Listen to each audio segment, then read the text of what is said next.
Hi everyone. So this is the video lecture for the PowerPoint on culture. So just like with the other ones, hopefully you have me pulled up on one side of your screen and then the PowerPoint on the other side. If that's the way you choose to do it, some students prefer to just look at the PowerPoint or just watch the video. It's really up to you, but I will be, just like with before, I will be stating the slide that I'm on in this PowerPoint. So hopefully, before I start, hopefully everyone saw the video announcement I posted a couple days ago, and based on the number of views, it looks like at least more than half the class has looked at that video announcement showing you where to access the books on the Canvas website. So if you purchase the books through the CSN bookstore, I have it linked in our Canvas shell to where you can access those two ebooks. So it's the main textbook and the ethnography. So if you haven't watched that, there is a short video, it's like, I don't know, like 5 minutes, 6 minutes, showing you in Canvas how to access that in case you were curious. But from what I'm hearing from you guys, or I should say not hearing, it seems as if you guys have figured all that out. Okay, so moving on to the PowerPoint. And also I posted this in the video announcement, and I'll just say it again. Remember that you guys have a syllabus quiz coming up on the 2nd, which is Wednesday, and your first discussion board is due that day. So those are open now, the first discussion board.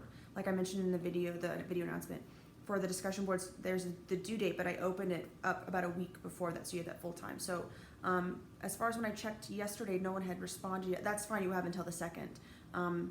But just so you know, it is open for you to do that. And the instructions on the prompt are very clear. So you just go into, it's like prompt number 1, and then you read the directions. Okay, so we'll get started on this PowerPoint. It's a fairly long PowerPoint, so usually what I do, like if we were in class, I wouldn't do it all in one day. I'd split it up, and then the PowerPoint I have after this is a little short. So probably what I'll do is I'll do, maybe like 2/3 of this in one video. And if you looked at the syllabus, you saw this, like Mondays is culture, and then Tuesdays culture / what do anthropologists do. So that's probably what I'll end up doing. So I'm probably not gonna go through this whole PowerPoint on the first video. It is fairly long. Okay, so we're on culture. Okay, slide 2. So culture defined. So here you'll see some pictures, and there are a few things bullet pointed. So the first thing is that often when we hear the word culture, like when we use it in everyday conversation, I think most of us have this idea of like that something is like more prestigious or like some kind of like higher cultural experience. Or we would say someone's very cultured, like maybe we mean they're very like into like art or classical music. So we use this term often in a way that doesn't really depict exactly what it means, and especially in terms of how we define it in anthropology. So just according, obviously if you're looking at the PowerPoint, you'll see there's no level of culture. There's no group that doesn't have culture and another group that has culture or has better culture or more culture. That's not really how it works. Like every group, whether we're talking about, a country, like a nation, a larger society, whether we're talking about a subculture like Las Vegas or something like that, like the culture might be different, and obviously that's the point of this class, is that we learn about those differences. So the culture will be different, but there's not more or less. Now sometimes the social experience might be more complex in certain ways in some groups and more complex in other ways in other groups. And we'll get into some of that as we go through the semester, and that often depends on like population size and those social interactions, and that can be directly and indirectly related to the cultural experience. But there's no level of having the most culture and less culture, or better or worse culture. That's not, like every group has culture. There's no such thing as an uncultured person. We often use this like in a derogatory term, and so this is like hence why I put those pictures up there.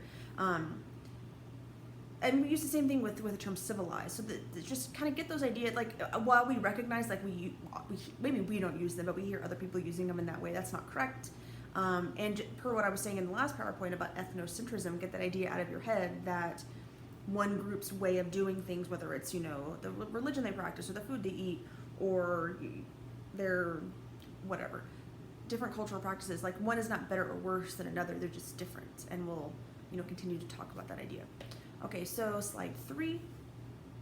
So obviously, in our field, the term culture has kind of gone through some different iterations, and so I'm not going to read this slide. You can read this quote by Edward Tyler.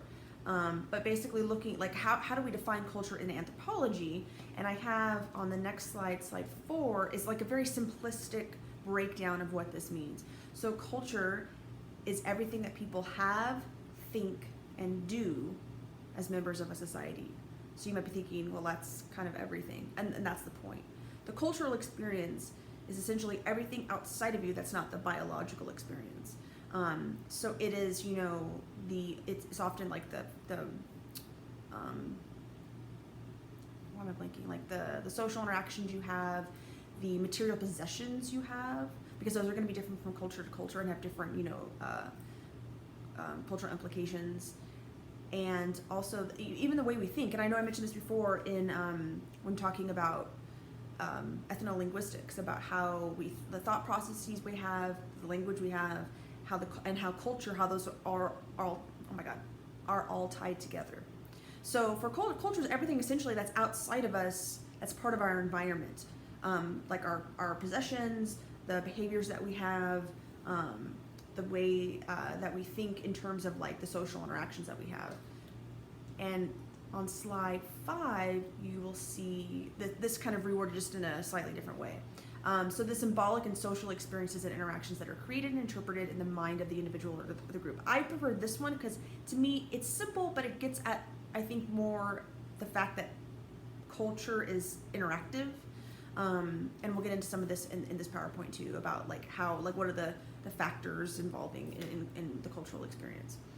But like I said, this one, you can't have a cultural experience, I think, in the way that we understand it anthropologically without a group of people.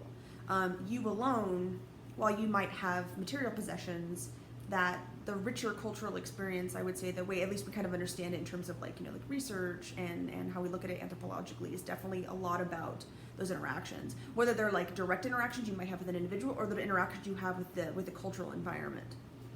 Okay, so you might be thinking, I kind of get what you're saying, it's kind of vague, sort of, I kind of get part of it, and you might even be thinking in your mind like, okay, I could think of a few examples of that. So as we go through this PowerPoint and as we go through this class, what I'm talking about is going to become more clear. But like I said, just so you know, like on slide 4, like that's the very, like, have, think, and do. That's a very simplistic version, but it's accurate, and we're going to be talking about those different things. Okay. So slide 6. So some important aspects of culture. I have 1, 2, 3, symbolic, shared, and learned. We're going to go through each of these. So symbolic, shared, and learned. So normally in class, there's this picture of the alphabet, and I would ask you guys as a class, how is this picture symbolic? Like, what do I mean by that? And usually some people would answer, and someone would probably get it right. But basically, the point of this picture is like we have all agreed as a group that when we put these particular, oh my gosh, sorry, my computer's acting stupid. Okay, so when we put these particular shapes together, we associate that with a particular sound or a group of sounds that then we conceptualize in our mind symbolically to represent like a person, a place, a thing, an action. So that's like what language is. So it's symbolic. I think, like I said, I have a slide. Okay, yeah, so moving on to slide 7. So we see symbolism throughout culture. And not even, like, so here I have a religious example. So we often think of this like, oh, religion, but there are like just everyday little examples, and I think I have some pictures in a second. But so still on slide 7. So when we think about like religion, we often think of like this symbolic cultural experience that if you take communion per this picture, you understand like there's a symbolic nature to when you're eating, whether it's like a cracker or a wafer, that's supposed to represent something else. So we see a lot of symbolism in religion, which is obviously part of the cultural experience. But there are other ways that we have symbolism in everyday society that are very unique to us, like in Las Vegas or in the U.S. That might be different from other populations where their symbolic cultural experience, whether it's religious or just everyday stuff, is going to be different. So I have some examples, I think. Okay. So slide 8. So here it says, I'm going to have a few examples after this. It says, for example, you should know what the following represents, even though they're just a combination of shapes and colors. And this is the point I want to get at. Like, we understand when we see certain shapes or colors or combinations of them, like that means something to us in a very real way culturally, that someone else from who's not maybe from our particular culture or subculture would understand. It's a shared experience. Okay, so here we have slide 9. So take a look. Most of you probably recognize what that is. Give you a second. So obviously that's the symbol for the Olympics. Like most people around the world would probably recognize this symbol. But when you look at it, it's just a series of shapes and colors. But for most of us, when we see that, we imagine probably just a huge array of personal or cultural experience associated with that. Watching the Olympics with your family. Maybe you were going to be in the Olympics. A certain sport that you love, having that experience maybe with family members, watching that particular sport. Like I have this memory, like a lot of memories when I was younger, like in junior high. I loved watching gymnastics, like a lot of people do, or like ice skating. And I have very clear memories of that experience with my family and watching those. So like this, but this is a symbol, like we recognize what that means, and we often represent in our minds like a whole experience surrounding it. Okay, number 10, everyone should know what that one is, Facebook. Once again, just shapes and colors, but to us, like it represents something else. We understand symbolic nature. 11, slide 11, so Twitter. Slide 12. Some of you might not know this, but most of you probably do. So this is the symbol for Chevrolet. Okay, slide 13. I'm getting into not so much brands, but what does this mean when you see this? Oops. So once again, just a series of shapes and colors. So you're probably thinking it means like no or stop or something of that nature. Like if you saw that like on a door, you'd probably think, okay, I shouldn't go through that door. Or if you saw a sign on the road, you probably would not want to go down that part of the road. It's a warning of some sort saying stop or don't or a no. But we recognize that as a society, we recognize that as symbolic to us, and it's a shared experience. Like we understand what that means. When we share that symbol with someone else, we expect them to know what it means also. Symbolic and shared. Okay. What about 14? Sorry, guys. How's it running? So when you see this symbol, and oftentimes you're like trying to find that symbol. Where's that? Where's the bathroom, right? So we recognize this, even though, so you might say, well, okay, sure, but this one has a little bit more than just random shapes. Like it's a shape of like a male and a female. That's true, but it doesn't have a shape of a toilet. And we might see those too, like around the world, and maybe even some places in the US where it's a little more obvious. But we still recognize when you see that symbol of like male, female, and like the line between them, or some version of that, that represents that's where the bathroom's located. So we understand that culturally. What about slide 15? So this is like caution. So if you saw this, like with road work, you'd be like, oh, maybe the road's, jacked up or something, or I should avoid that area. So a lot of these, like I said, they're shared. We all understand them. We expect other people to understand them. Like if we were to use them, because obviously when people are putting up, like when construction workers are putting up signs, you could like this is true for most like road work and stuff, that we all understand if you're a driver on the road, especially. That you understand like different colors or different symbols mean certain things. Okay, slide 16. So then just pointing out I have some more cultural symbols. Slide 17. Okay, yes, so this one. So a stoplight. There's nothing, and this is the point I want to get across, there's nothing innate about any of this. This is a shared, symbolic, and learned experience. You are not born knowing that when the red color comes on, that means stop. When the green color comes on, that means go. That's not an innate or instinctual thing for you. That is something, it's a part of our cultural experience that we have to learn, that is shared amongst all of us, and it is symbolic. Like that's what culture is. So you have to learn that. And most of us at a very young age, when we see our parents driving, we understand that before we start driving, we know like red means stop, green means go, yellow means slow down. Unless you're in Vegas, it means go really fast. I don't know. Red means you have 5 more seconds to get through the light. But we understand what those things mean. But like I said, it's not innate. You're not born knowing that. You have to learn it. You have to learn that symbolism.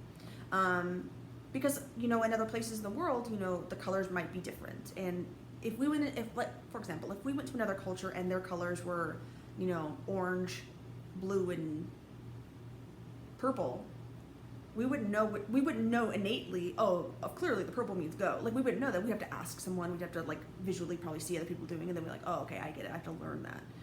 It's not innate or natural for us. Slide 18. Ooh, this one, a little more complex. What does this symbolize or represent to us? Now, some of you might be thinking marriage, an engagement, love, monogamy, celebration. Like, we would probably think of a lot of different things, and all those would be correct. So this is a really good one because it can be, depending on your individual experience, there might even be negative things you would associate with it. But I would say most of us would, when we see that, we would definitely recognize either engagement or marriage or proposal of some sort. And then from there out, depending on the individual, we would say, like, it would be a positive thing or a negative thing, or it might mean this or it might mean that, depending on your personal experience with that. But it's still symbolic. And, like, when you say you're out, at the bar with some friends and you see someone, you're like, oh, I'd like to maybe say hi to that person, get to know them, buy them a drink, and you see they have a wedding ring on, you might think, oh, okay, like, that's, probably shouldn't, shout up that person, beyond maybe saying hi, because they clearly are married. And we understand, like, culturally, that's what the ring represents. Like, always kind of think back to, like, what I said before in the previous PowerPoint, that did I say this to you guys?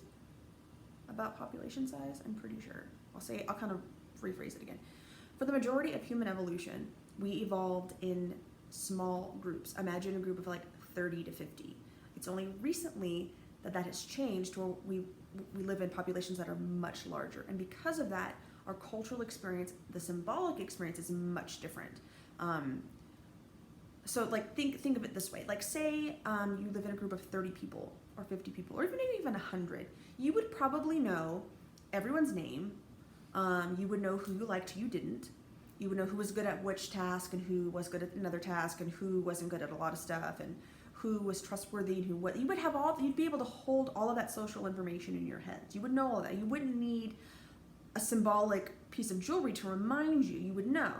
But because we live in such a larger society, we see those, like, types of symbolism, we see them more because you need to be able to convey, because, like, say, even just Las Vegas, for example, I looked this up, like, last year. How many people live in Las Vegas? It's like, it depends, like, how are you, is it like the larger Las Vegas, is it the whole valley, or is it, but it's hundreds of thousands of people, right? Probably close to 1 million, if not over 1 million, for the whole area.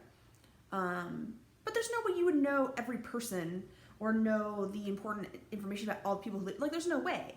And in fact, I think I have this mentioned later at some point, but there's something called Dunbar's number. Hold on.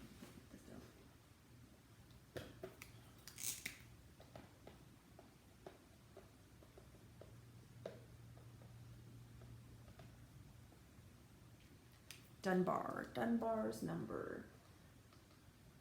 So I'm pretty sure I have this on later on in this PowerPoint, but I'm going on a tangent, so that's fine. But basically, so there's research done on this, like, that for all the information that you can hold in your head about, like, there's a certain number of people. Give me 1 second. My computer's being weird. Okay. So, like, for all that social information, like I said, like, you would know their name, you would know all the other social information about them, like probably their family relationships, their marital status, if they were trustworthy, if they weren't, what things they were good at, what things they weren't good at, did you like them as a person? Like, for all the things you would know about a person, you can only do that for up to so many people.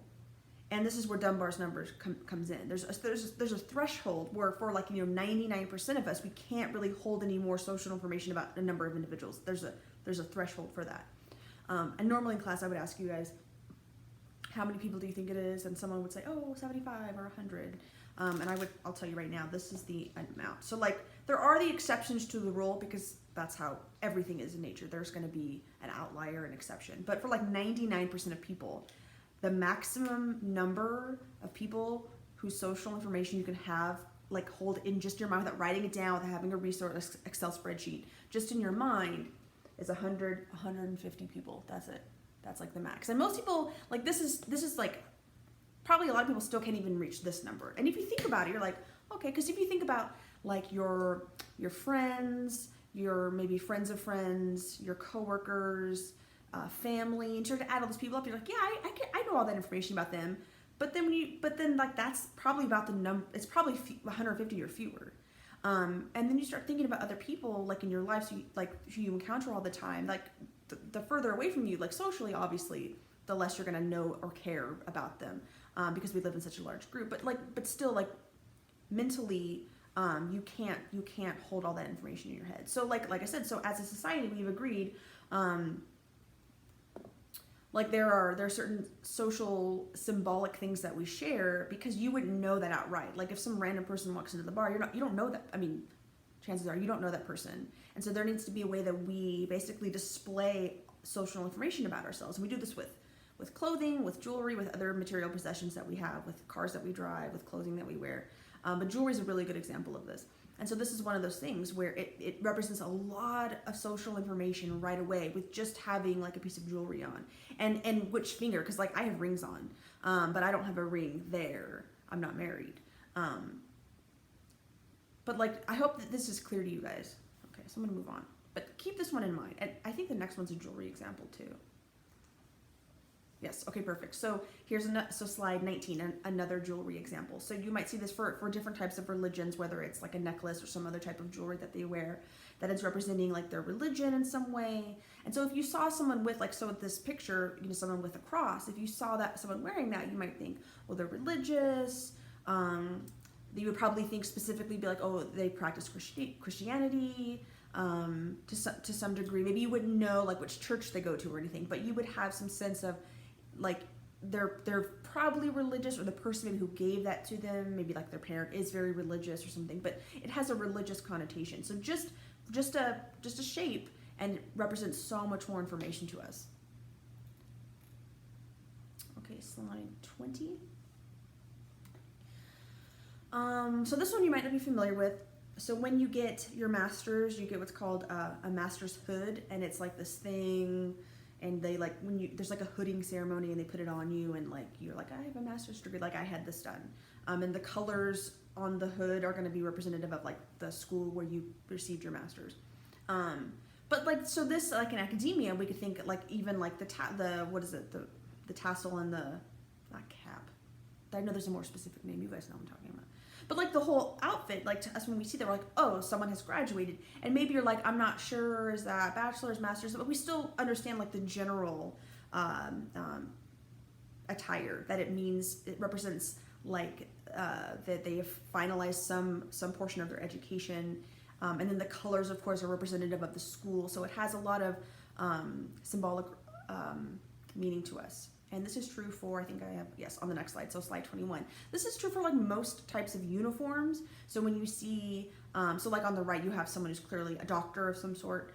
So if you saw that person, you would recognize, especially if they were amongst other people, like say you're in a larger facility, you're like, oh, which one's the doctor? Oh, okay, the white lab coat, that's the doctor. And not always the case, but ideally, hopefully, that then would also represent to you that they are knowledgeable and helpful and considerate, and you can trust them with, medical or personal information. That it means, it's like just that piece of clothing represents, their education, their knowledge, but also represents other things that might be pertinent to you on a personal level.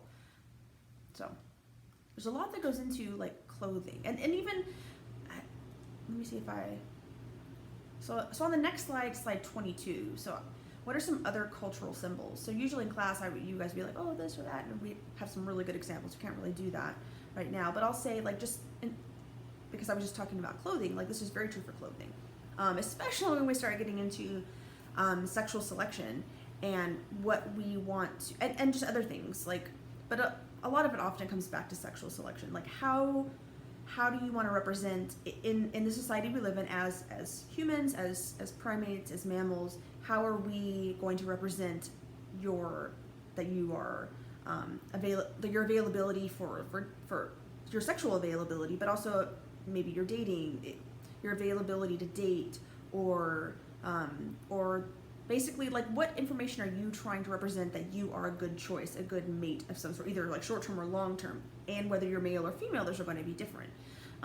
So like I said before, the wedding ring is a really good example, but even the clothing you might wear, if you're going out, you were like, I want to make it clear that I'm single and I'm about to have some fun, like you might wear something specific, whether you're male or female, you might wear something very specific, versus if you're like, look, I'm married, I'm just going out with some girlfriends, like you might decide to wear something different.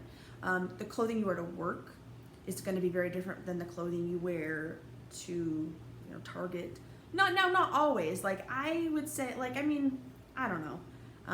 You guys see me in the videos. I'm not really at work, but I would say that, like, my look's always kind of like casual and fun. But I do have, like, when I go to conferences, I do have a couple of like really nice blouses, and I have like slacks. I think, like, I'm really tall. I'm 5'10", so to me slacks are really hard to find because I have to get like the extra tall ones, and they never fit right. Like, if you're tall, especially if you're a tall woman, you're like, I'm tall and curvy, so like it's hard. So to me, I always feel like a little uncomfortable and stuff like that. But there was a point. But yeah, but like, so at conferences, I know to wear, like, I'm not gonna wear sweats, but like for CSN, even when I was teaching on campus, I usually, like, I never really dressed up. Sometimes I would wear a dress, sometimes I would wear leggings and a cute top, but to me, comfort's really important.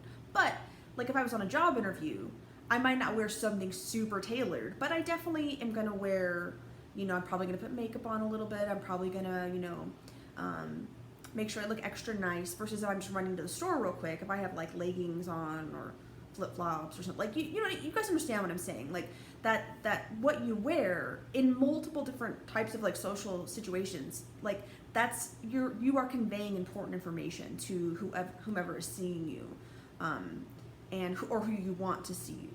So this is very important. So keep this in mind. And like, now that I start mentioning these things to you guys, you're gonna be out, like, shopping. You're like, oh yeah, that person might be single. That person's probably not. And like, this isn't always true. Like, this isn't, 100%. Like, nothing is in the world. But you'll start to notice this is accurate. And, or like when you're at work, you're like, everyone's kind of dressed in a business, maybe business casual, versus when you're like at church, people might be dressed very differently. Or if you're, if you're a student in a classroom and you're like, all the students typically, might be dressed a certain way. You'll start to notice like the way we dress and the information we want to convey. Because you might be in a situation where like when I go to class, because I still have grad seminars, like I had one last week and there's only like 5 of us in the class, but I had like sweatpants on and a t-shirt, because I'm just going to be sitting there for 4 hours and doing some lab work, but I want to be comfortable, and I'm in a really cold lab. But I remember being like, even in my undergrad, like first day of school, even when you're in your early 20s, like first day of school, you want to look hella cute. So like, because you want to make a good impression on maybe potential mates, or maybe meeting some cool friends, and you might not be thinking that in the forefront of your mind, but we do that. I feel like I went on like some crazy tangent right now. Okay, so this is going to come up again. Okay, but also like, so just kind of think in your mind, what are some other cultural symbols? And there are like, we could list them all, and it would take us all semester. They're just like pretty much everything, so just kind of keep that in mind. Okay, so slide 23. So culture is shared. So I talked about this already. So we were talking about how culture is symbolic. Now we're going to talk about how it's shared. So it is shared, and this is because we want to be able to, like, if we're trying to convey information, we need to make sure the other person understands it. That's why it's a shared experience. We have reasonable expectations, and we can have predictions that they will understand what I'm trying to represent with, the ring on my finger, or the signs that I make, whatever it is, the clothing that I'm wearing, whatever the social representation is, the cultural symbolic representation is, we expect other people to understand it, whether they're in our subculture or larger culture, that there's an expectation, like we all get it, we all agree in some way, like either, very consciously or subconsciously, like that's what's happening. We've agreed on that.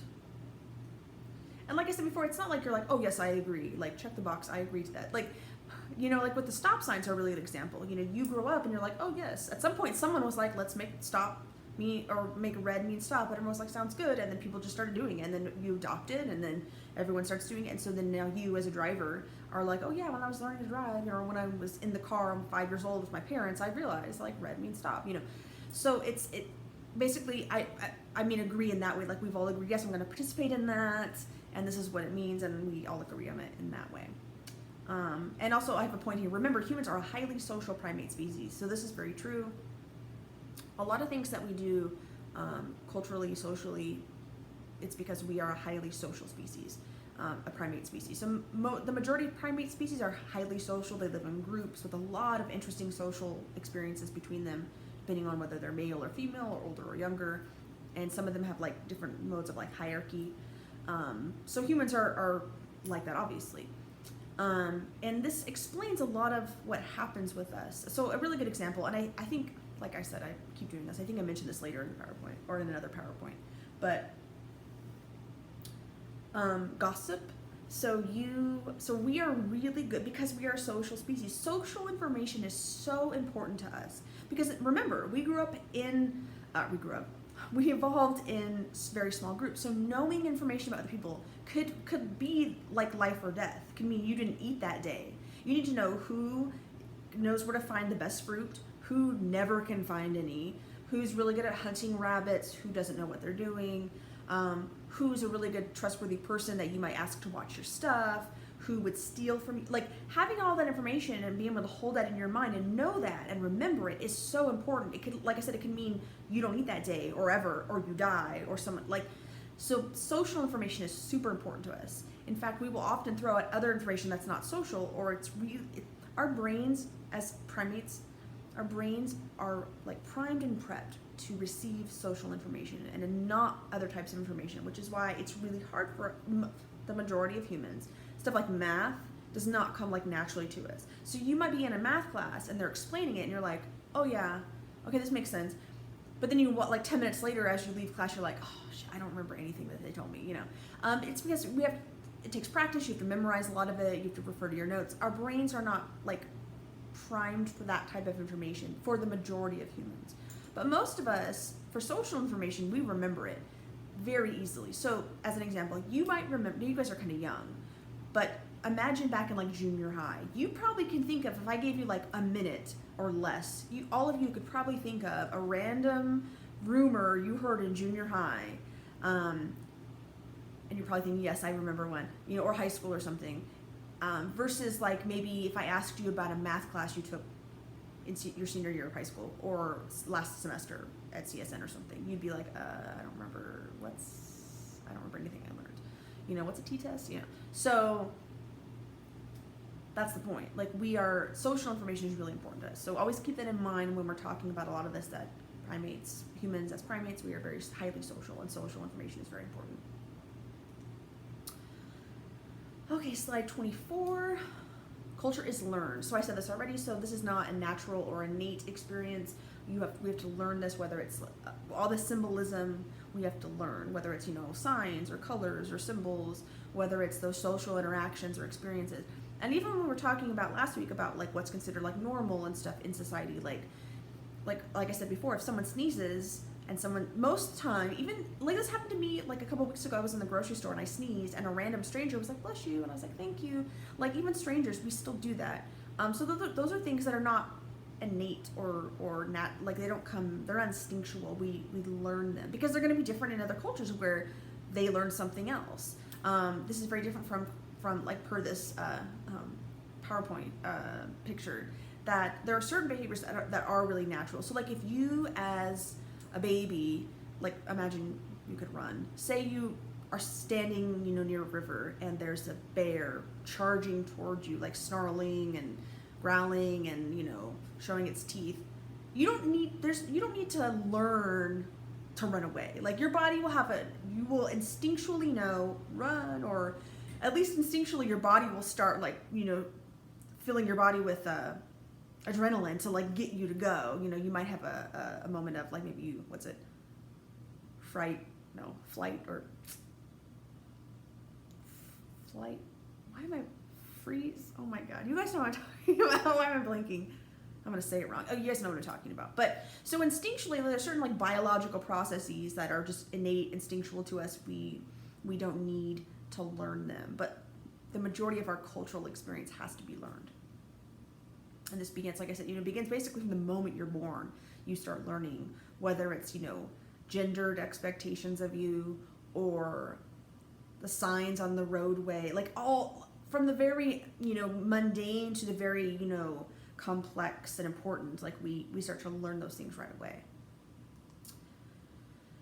Slide 25. So this is just to point out like instinctual behavior. So these are, like I said before, there's a biological basis. You don't need to have a prior experience with that thing, whatever it is, to know. It's just innate, it's natural in you. You just know, versus having to learn. Okay, slide 26. Culture is functional.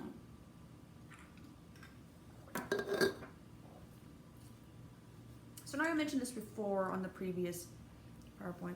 Oh, and I wanted to say something. I get told all the time that I talk really fast. So I'm sorry if sometimes I do that in the PowerPoints. I try to make a conscious effort to not. But when I do, I feel like I'm talking really slow. And so if you're like watching the videos and you're like, okay, when she was talking about slide 24, she was talking so fast, like just email me and ask me. I'm sorry, guys. I try to repeat myself a lot, so in case you miss it, but sometimes, like, as you can see, I get like really excited about something and then I start talking really fast. I don't hear it. When I watch the videos, I hear it a little bit, but it's me, so I'm like, I can understand myself without a problem. But I know other people are like, I don't know what she said. Okay, so, sorry. Slide 26. Okay, so culture is functional. So I know I talked about this on the previous PowerPoint about, for whatever we're talking about, whether it's whatever cultural practice it is, whether it's a certain type of clothing or a religion or whatever it is, that there is often a very specific, logical, functional reason why that particular culture practices that thing that way or does that thing that way, often relating to the environment in some way. Like I said before, if you look at clothing, is a really good example, and how people dress very differently from culture to culture. Often when you look at the environment, that's going to inform on that to a large degree. So if it's a very warm environment versus cold, if it's very humid versus dry, if it's high elevation, low elevation, all of those things are going to direct how much clothing we wear, what color of clothing we wear, and then our environment's also going to dictate like what's available to us. So if you live in an area where there's like a lot of animals, you wear animal skins, or where maybe you have access to, and I'm totally blanking, like on certain plants that are used for creating clothing, like cotton or bamboo, maybe, yeah, but you guys understand what I'm saying. So you might be like, okay, we live in a really warm environment, we need lightweight clothing of some sort, but then you look in your environment, like, what can we use? Versus maybe people who live in another area of the world might be like, we live in a very warm environment, we need lightweight clothing. So you might live in the exact same environment, but because what's available to you might be slightly different in your natural resources, while the environment might be similar, because of what's available to you, you might end up dressing slightly differently. It's not going to be like exactly, versus if it's very cold. This is true if you live in an area where it's very, very cold, you might be wearing animal skins, but if it's cold here and it's cold here, the animals that are there might be different. So while you might have two groups who live in very cold environments who need to wear animal skins to stay warm, what they actually end up wearing might be different because of the animals that are available in the environment. So keep that in mind. And then of course then culturally we start kind of piling on other stuff. So she might be thinking, okay, in Vegas it's hot in the summer, I'm going to wear shorts and a tank top. That's like you're like perfectly functional, makes sense. That's the type of clothing I wear.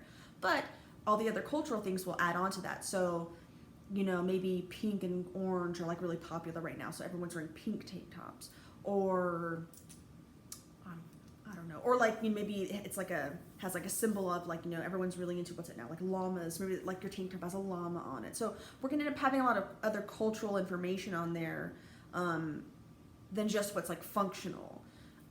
And you might be like, yeah, sure, I'm functionally wearing, tank top and shorts, but I'm going to dress it up with some earrings, and, that's going to represent to everyone that I'm like, fun and, interesting. I don't know. So we will pile on cultural symbolic stuff on top of it, but often, whether it's clothing or food or religion, like so many different cultural experiences, there's often underlying very, very functional, specific logical reason why, probably at least at that base level, that thing is occurring, whether it's behavior or practice or something. So I have an example on slide 27, and just So if you haven't looked at this slide yet, it does show a human carcass and some animals eating it. So if you're like, I just want to skip that slide, you can skip slide 27. But for those of you who don't, you can see.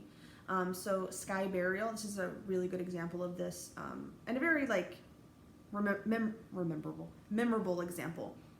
So sky burial, so this is so basically what this is cultural practice where individuals, once they die, there's like a processing of the body at, pre this part. But basically they're laid out on, like a mountainside, their dead body is, and the different animals,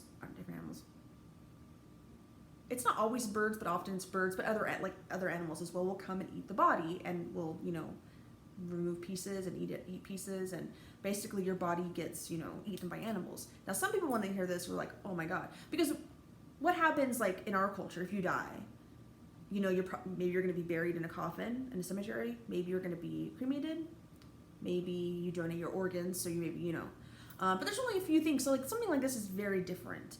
But then so you might have that initial, very ethnocentric view, like, whoa, that's weird, that's crazy, why do they do that, it's so different, our way's way better, why, that's, break it down and start looking at the functional reasons for this. That cultures who do this often live in areas that are very mountainous. There's not a lot of large areas to like dig up dirt. If you live on a rock, versus like if you live like on the prairie, you're like, oh, there's dirt everywhere. But when people die, you still have to be able to do something with them. Can't really bury them. There's no place to bury people. So this is a functional response to that. And then on top of that, over time, the culture will then pile on all those really complex and interesting and beautiful cultural experiences and cultural importance on top of it. So often when you ask someone about sky burial, they would say, well, you're giving your body back to nature. And there's like so many really interesting and I would say beautiful interpretations of that, which is why some people, even like in Western culture, I've heard people say, I want to do that, when I die, or some version of it. So there might be a very specific, particular functional, logical reason culturally because of the environment. Oh, well, we live like on the top of a mountain. We can't really bury people. We can't just have the dead bodies. So what do? Okay, we should, process them in a certain way so the animals can come and take them away. That solves the problem. And then, of course, then the cultural experience builds on top of that over time to where it actually represents something, really meaningful and beautiful to them and their religion and their spiritual experience. So, okay. So I'm just checking the time. We're at like 42 minutes. Okay.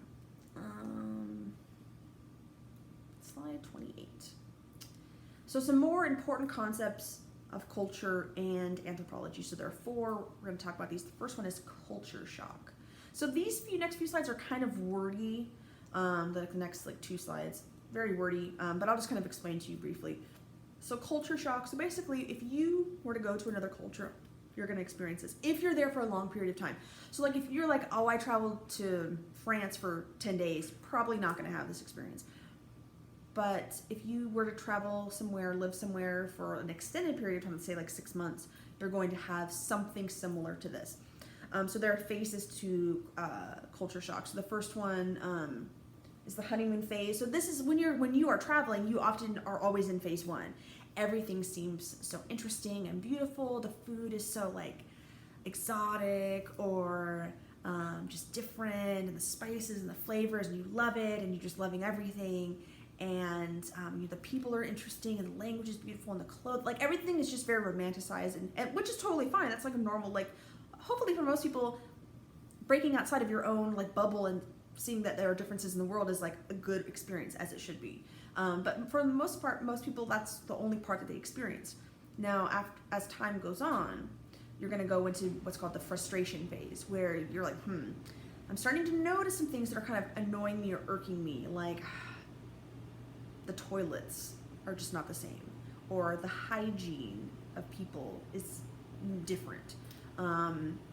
The language barriers are really getting annoying. Like it used to be kind of cute at first, but now I just want to ask someone like, where do I find, tampons in the store or something, and No one understands what you're trying to say. Like, then it starts to become more of an annoyance to you. Slide 30.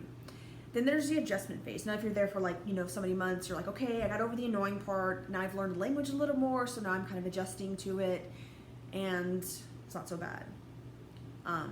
Then the next phase, the mastery phase. Maybe you've lived there for a year or two, or maybe you've lived somewhere 10 years, and you're like, now I'm essentially part of this culture. Now, even in the mastery phase, you're never going to be as fully invested psychologically, culturally, emotionally in that culture as you will your culture of birth.